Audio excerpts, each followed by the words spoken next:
Bismillahirrahmanirrahim. Assalamualaikum warahmatullahi wabarakatuh. Bapak-bapak, ibu-ibu, mas-mas, mbak-mbak, khususnya adik-adikku sekalian yang dirahmati Allah dimanapun Anda berada. Kembali di IIP Channel bersama saya, IIP Wijayanto.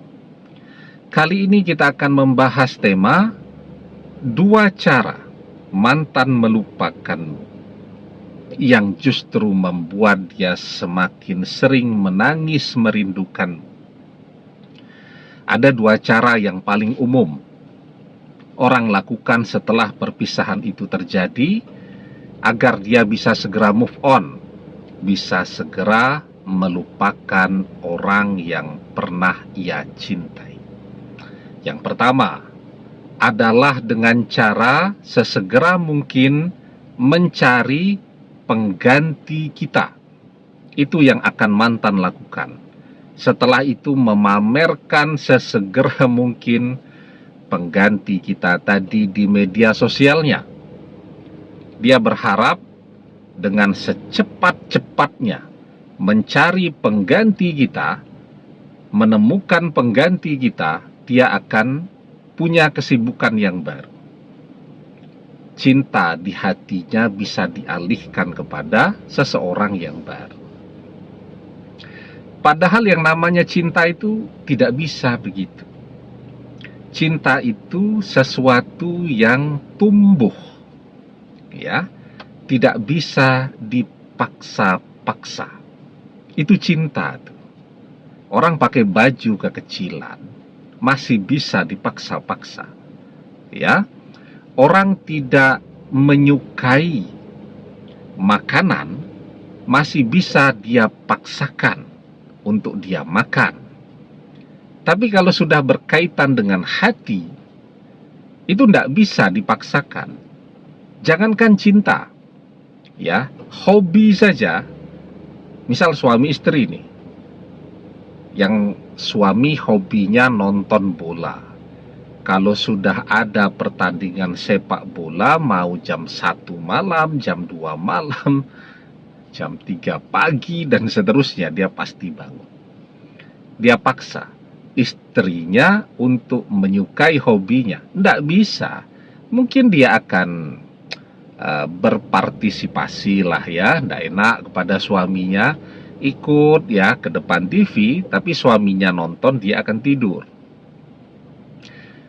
Misal istrinya hobi nonton ke bioskop, suaminya nggak suka, istrinya memaksa, mungkin suaminya akan pergi ke bioskop untuk menemani istrinya nonton, suaminya tidur, ya. Begitu tuh hati.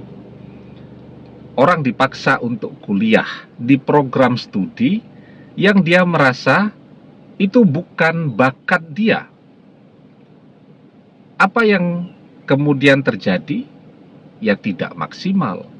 Indeks prestasinya jelek, misal begitu, ya. Dan dia akan menjadi orang yang paling menderita menjalani perkuliahannya tadi.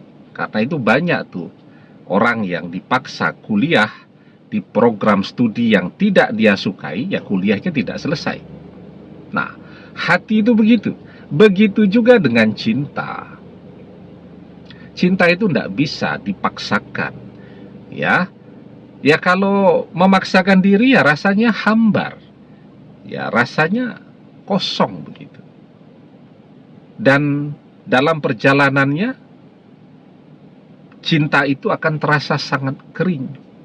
Ya, orang bisa berakting untuk mencintai, tapi dia capek sendiri.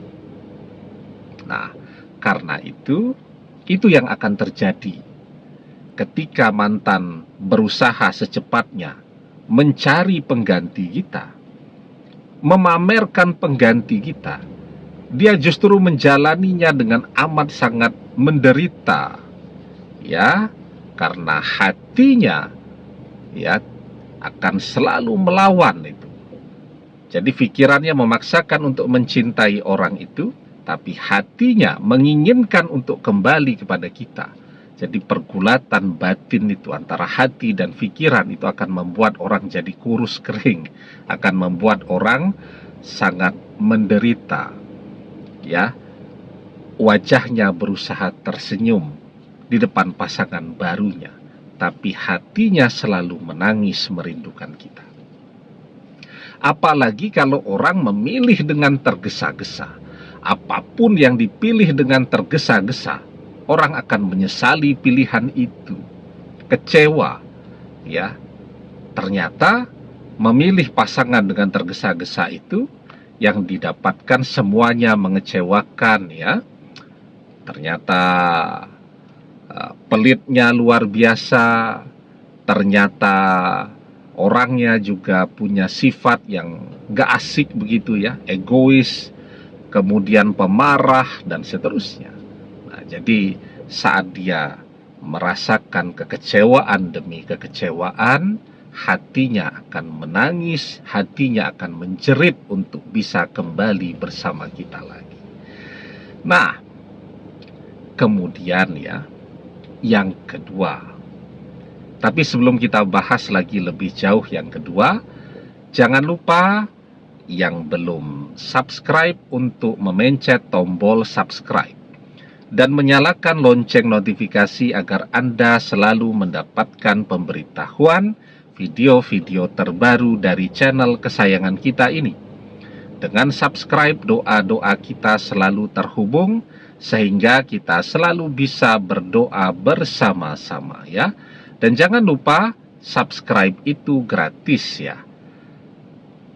Cara mantan melupakan kita yang kedua yang paling populer dan paling sering orang lakukan adalah dengan cara membenci. Padahal dengan cara membenci, mantan akan selalu memikirkan kita. Ya, jangankan membenci mantannya. Orang satu sekolahan, atau satu tempat kuliah, atau satu tempat kerja, ada orang yang dia benci. Jadi kepikiran terus tuh, ya. Memilih jalan, ya kan sekolah itu ada lorong-lorong tuh. Jangan sampai papasan dengan orang yang dia benci. Melihat orang yang dia benci, dia sudah deg-degan duluan, cari jalan yang lain. Itu kalau orang membenci itu seperti itu, hidupnya, hatinya tidak pernah tenang. Mantan berusaha untuk membenci kita, dia jadi gelisah terus. Apalagi yang berusaha membenci itu cuman logikanya, pikirannya, hatinya tidak. Hatinya mencintai kita, pikirannya berusaha membenci kita. Padahal dengan membenci dia akan selalu memikirkan, kepikiran, dan teringat kepada kita. Semakin sering dia memikirkan kita, yang akan bertambah bukan rasa bencinya, yang akan bertambah justru rasa rindunya. Karena itu ya, ketika orang membenci, maka itu adalah tanda bahwa tidak akan lama lagi dia akan jatuh cinta kembali. Semakin orang berusaha keras untuk membencinya dengan berlebihan, maka itu adalah tanda dia pun akan jatuh cinta dengan cara yang amat sangat berlebihan. Maka di dalam sebuah hadis kita diajarkan, wa abghid baghidaka haunan ma'asa ayakuna habibaka yauman ma. Dan jika engkau membenci seseorang, maka bencilah juga dengan cara yang sederhana. Karena bisa jadi esok lusa ia akan menjadi orang yang paling engkau cintai. Demikian, semoga bermanfaat. Wallahu a'lam bissawab, billahi taufik wal hidayah. Assalamualaikum warahmatullahi wabarakatuh.